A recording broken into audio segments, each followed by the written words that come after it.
হুরে কি মজা! আজকের বাবা আমাকে মাঠে নিয়ে আসছি, আমি মাঠে সাইকেল চালাবো। কি মজা, কি মজা! বাবা শোনো, তুমি তো ছোট মানুষ, তোমাকে খেয়াল করে সাইকেল চালাতে হবে।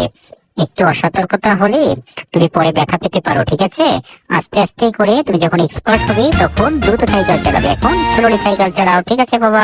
ওকে বাবা, তুমি টেনশন করো না, আমি আস্তে আস্তে করে সাইকেল চালাচ্ছি, তুমি আমাকে ফলো করো। আস্তে করে সাইকেল চালাতে ভালো লাগে না বাবা, যেহেতু একটু দূরে আছে। এখন আমি আরো স্পিড বাড়িয়ে দ্রুত সাইকেল চালাবো। বাবা আমাকে মনে হচ্ছে দেখতে পাচ্ছে না। এই সুযোগটা আমি ব্যবহার করে। আচ্ছা বাবা, ওয়েল ডান। তুমি তো মোটামুটি ভালোই সাইকেল চালাতে পারছো, আমার ভয়টা কেটে গেছে। এখন তুমি একা একাই ড্রাইভ করতে পারো। ওকে, ডান দিকে যাও, দেখি ঘুরতে পারো কিনা। ওকে, তুমি ডান দিকে ঘুরতে পারছো এবং তুমি মোটামুটি সাবলীল ভাবে সাইকেল চালাতে পারছো। ওকে, কনগ্রাচুলেশন। থ্যাংক ইউ সোনামণিরা। তোমরা কি সাইকেল চালাতে পারো? তাইলে কমেন্ট করে আমাদের জানাও।